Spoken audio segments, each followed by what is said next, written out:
Hello ನಮಸ್ಕಾರ. ವಿಶೇಷ ಕಾರ್ಯಕ್ರಮಕ್ಕೆ ಸ್ವಾಗತ. ನಾನು KP ನಾಗರಾಜ್. ಈಗ ದೇಶದಲ್ಲಿ ಲೋಕಸಭಾ ಚುನಾವಣೆಯ ರಣ ಕಹಳೆ ಮೊಳಗಿದೆ. ಅದರಲ್ಲೂ ಕೂಡ ಮೈಸೂರು ಕೊಡಗು ಲೋಕಸಭಾ ಕ್ಷೇತ್ರಕ್ಕೆ ಈ ಬಾರಿ ರಾಜಕಳೆ ಕೂಡ ಇದೆ. ಮೈಸೂರು ಅಂದರೆ ಅದು ರಾಜ್ಯ ರಾಜಕೀಯದಲ್ಲಿ ಬಹಳ ದೊಡ್ಡ ಸದ್ದು ಮಾಡುವಂತಹ ಕ್ಷೇತ್ರ. ಇಂಥ ಕ್ಷೇತ್ರಕ್ಕೆ ರಾಜಕಳೆ ಬಂದಿರುವಂಥ ಕಾರಣಕ್ಕೋಸ್ಕರವಾಗಿ ಆ ಸದ್ದು ಇನ್ನೂ ಕೂಡ ಹೆಚ್ಚಾಗಿರುವಂಥದ್ದು. ಆ ರಾಜಕಳೆಯನ್ನು ತಂದಿರುವಂಥದ್ದು BJPಯ ಅಭ್ಯರ್ಥಿ ಯದುವೀರ್ ಕೃಷ್ಣದತ್ತ ಚಾಮರಾಜ ಒಡೆಯರ್. ಈಗ ನಮ್ಮ ಜೊತೆ ಮಾತನಾಡೋದಕ್ಕೆ ಯದುವೀರ್ ಕೃಷ್ಣದತ್ತ ಚಾಮರಾಜ ಒಡೆಯರಿದ್ದಾರೆ.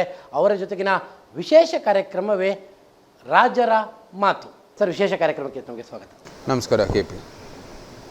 ಸರ್, ಸಾಮಾನ್ಯವಾಗಿ ದಸರಾದ ಸಂದರ್ಭದಲ್ಲಿ ನಾವು ನಿಮ್ಮ ಜೊತೆ ಮಾತನಾಡ್ತಾ ಇರ್ತಿದ್ವಿ.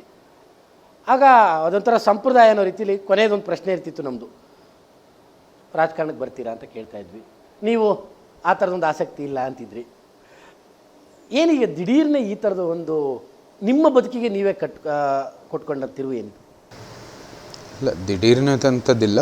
ಸುಮಾರು 1 ವರ್ಷ ಇಲ್ಲಿ ನನ್ನ ಆಸಕ್ತಿ ಹೆಚ್ಚಾಗಿದೆ. ರಾಜಕೀಯದಲ್ಲಿ ಬಂದು ಸಮಾಜ ಸೇವೆಯನ್ನು ಮಾಡಬೇಕಾಗಿರುವಂಥದ್ದು ಆಸಕ್ತಿ ಹೆಚ್ಚಾಗಿದೆ. ಹೌದು, ಅಂದಿನ ಕಾಲದಲ್ಲಿ ಕೆಲವು ಕಡೆ ನೀವು ಪ್ರಶ್ನೆ ಮಾಡಿರುವಾಗ ಆವಾಗ ಆಸಕ್ತಿ ಇರಲಿಲ್ಲ, ಅದು ನಿಜ. ಆದರೆ ವಯಸ್ಸು ಜಾಸ್ತಿ ಆಗ್ತಾ ನಮ್ಗೆ ಗೊತ್ತಾಗಿದೆ, ಇದು ಈಗಿನ ವಾತಾವರಣದಲ್ಲಿ, ಈಗಿನ ವ್ಯವಸ್ಥೆಯಲ್ಲಿ ಅದಕ್ಕೆ ತಕ್ಕಂತೆ ನಾವು ಕೆಲಸ ಮಾಡಬೇಕಂದ್ರೆ ಪ್ರಜಾಪ್ರಭುತ್ವದ ವ್ಯವಸ್ಥೆಯಲ್ಲಿ ಇದು ರಾಜಕೀಯದ ಮೂಲಕನೇ ಮಾಡ್ಬೋದಾಗಿದೆ.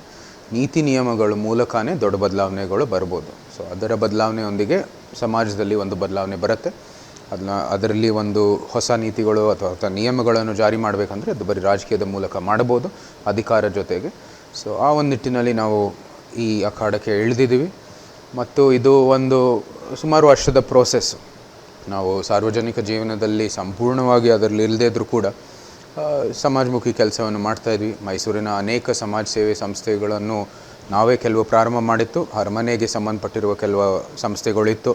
ಆ ಎಲ್ಲ ಕೆಲಸವನ್ನು ಮುಂದುವರಿಯೋದ್ರಲ್ಲಿ ನಾವು ಸಾರ್ವಜನಿಕ ಕೆಲಸದಲ್ಲಿ ಭಾಗಿಯಾಗಿದ್ವಿ.